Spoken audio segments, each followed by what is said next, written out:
Estamos iniciando mais uma edição do TV Atende. Nosso convidado de hoje é o advogado, o Dr. Frank William de Carvalho. Ele é advogado, consultor e assessor jurídico, sócio fundador do escritório de Carvalho Advogados, que está situado na rua Eduardo Amaral, número 779, no centro de Andradas. Dr. Frank, seja bem-vindo ao TV Atende. Eu que agradeço, Rafael, a oportunidade, agradeço também ao programa TV Atende e à TV Andradas pela oportunidade. Hoje nós vamos falar de um assunto que envolve diretamente, acho que toda a população de Andradas, como todos os brasileiros, é contrato. A gente faz contrato para alugar um imóvel, para comprar um carro, para comprar uma casa, para N coisas é pedido um contrato. Mas o que é um contrato, doutor? Olha, Rafael, no mundo jurídico, o contrato ele pode ser definido como um negócio jurídico celebrado entre duas ou mais partes e, tecnicamente falando, ele tem o condão de criar, modificar, transmitir ou extinguir direitos. Basicamente, esse seria um contrato. Esse contrato, Rafael, ele pode ser celebrado das mais diversas áreas, né? Ele pode ser celebrado na seara do trabalho, no direito do trabalho, você pode ver a presença dele nas relações de consumo, no próprio direito empresarial, perfeito? E no direito civil é onde, de fato, o contrato ele tem mais força, mais vigor, porque é uma figura típica do direito civil. É importante eu fazer um contrato em toda negociação que a gente realiza? Pois é, Rafael. De fato, ao contrário do que muitos pensam, cotidianamente, diariamente, nós celebramos várias espécies de contrato, muitos dos quais a gente nem sabe que celebrou. Então, primeiro a gente tem que esclarecer uma coisa. O contrato não é necessariamente apenas quando você pegue um termo, propriamente com cláusulas contidas, e assina. De fato, esta é a formalidade do contrato. Mas o contrato ele pode ser celebrado de inúmeras formas, seja a forma escrita, seja a forma verbal ou até a forma mímica, né? Então, aquele tipo de exemplo, né, da pessoa que está no ponto de ônibus e faz a acenação para que o ônibus pare. Na verdade, esse simples sinal com gestos, já existe ali uma pré-formação de um contrato que vai ser celebrado com a empresa responsável pelo transporte. Então, diariamente nós celebramos esses contratos, seja quando você vai no supermercado, seja quando você vai na padaria e etc. Perfeito? Então, eles exercem assim uma extrema importância e relevância no dia a dia das pessoas, João. Você citou contrato verbal. Eu fiz um contrato de compra de um determinado imóvel, de um determinado produto, e na hora a pessoa falou assim, olha, a gente não tem nada, não temos nada. É válido isso? Tem validade isso? Pois é, João. A grande dificuldade que hoje nós temos é justamente de comprovar que realmente houve a celebração do contrato, e o pior, quando ele é feito na forma verbal, a dificuldade é de se determinar e comprovar as cláusulas, aquilo que foi avançado, aquilo que foi acordado entre as partes. Então, o conselho que a gente sempre dá é que a pessoa evite, a depender do contrato que for celebrar, de o fazer na forma verbal. Porque realmente, se a parte contrária deixar de cumprir as suas obrigações assumidas, aquilo que falou com você verbalmente, certamente essa pessoa terá grande dificuldade de comprovar isso na via judicial. Até porque ele pode entrar na justiça, eventualmente, pedindo que a outra parte cumpra o contrato, e ela fala, não, de forma alguma, isso não foi o combinado. Aí você vem, não, isso foi o combinado. Ou seja, no bojo de uma eventual demanda judicial, isso acaba se tornando palavra contra palavra, né? É aquele famoso sim e não. E, de fato, a dificuldade é justamente a insegurança que isso vai gerar para as partes. Por quê, João?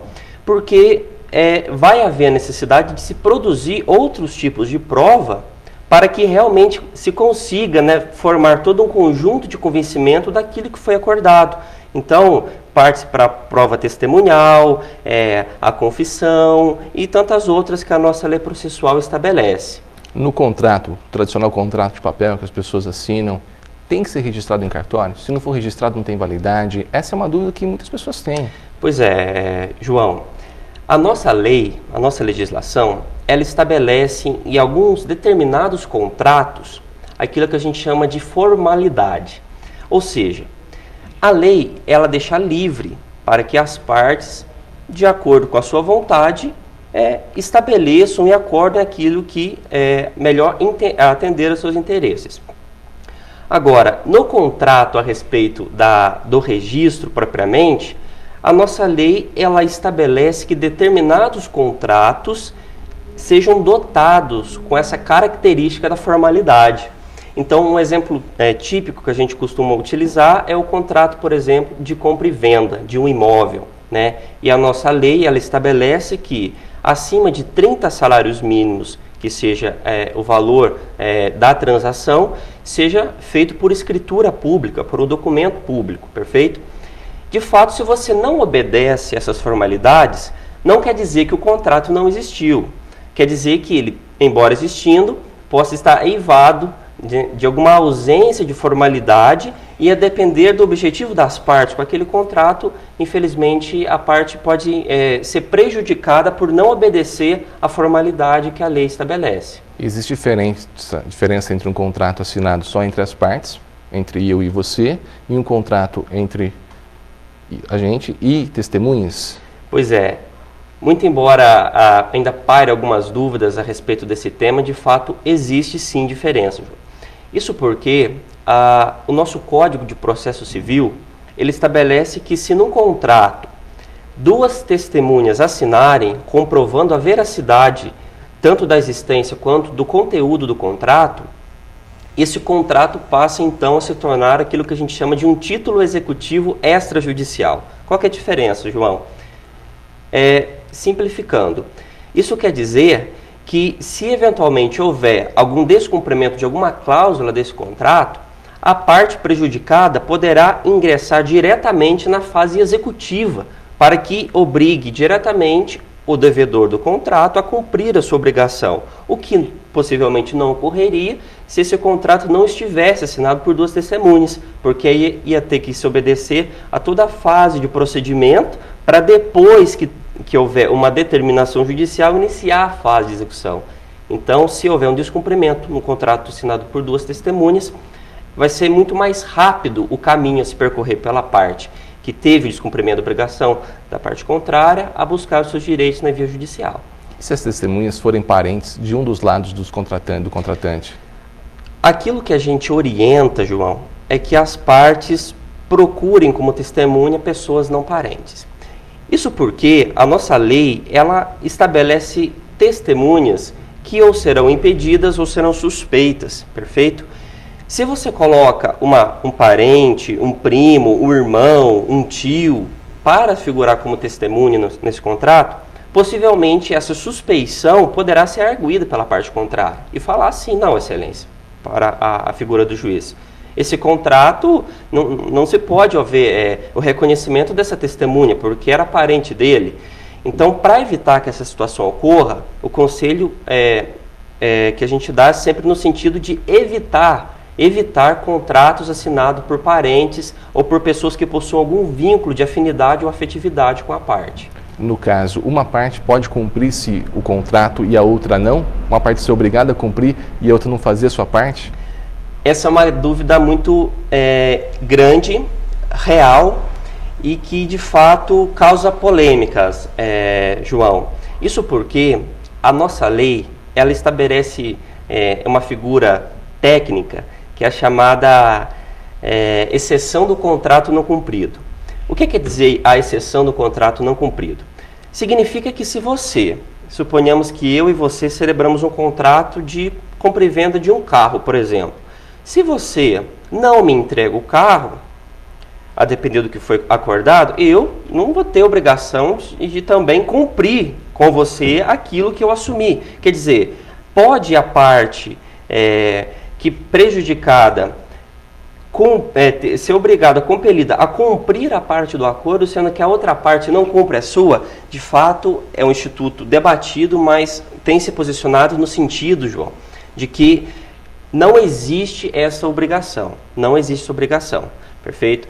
Então, se você figura no contrato e a outra parte não cumpre, em tese, isso vai depender, obviamente, do estudo de cada caso, né? A gente está falando aqui do instituto de uma forma geral. Mas a regra é no sentido de que não existe a possibilidade da parte devedora via judicial, cobrar da outra parte que cumpra o acordo, sendo que ele mesmo não cumpriu a sua. Como fazer um contrato que não traga problemas no futuro? Um contrato assim, 100% dentro da lei para ambas as partes. Olha, de fato, o que se busca é justamente estabelecer uma segurança jurídica da relação que foi desenvolvida no contrato, João.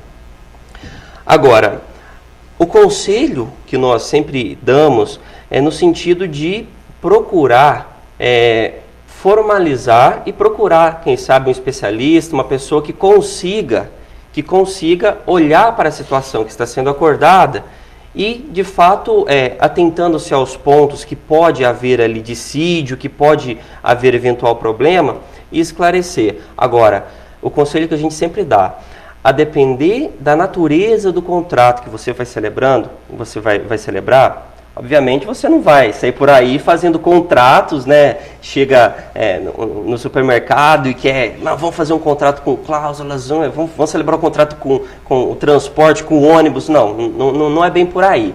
Mas a depender do interesse que está envolvido no contrato, o conselho sempre evite o contrato verbal, evite na medida do possível. Se você conseguir celebrar um contrato escrito, você certamente, obviamente com a discussão, com a construção das cláusulas que estarão contidas nesse contrato, você evitará muitos problemas, perfeito? E eventuais desconfortos por situações futuras que vierem a ocorrer. Tá certo, doutor Franklin, eu agradeço a participação do senhor. Até uma próxima oportunidade, esclarecendo aí mais dúvidas sobre assuntos jurídicos. Mais uma vez eu agradeço, João, a oportunidade concedida pela TV Atende e a TV Andradas também por esse momento. Muito obrigado. Conversamos hoje no TV Atende com o Dr. Frank William de Carvalho, do escritório de Carvalho e Carvalho Advogados, que está situado na rua Coronel Eduardo Amaral, 779, no centro de Andradas. O telefone é o 3731-7175 ou 8833-7175.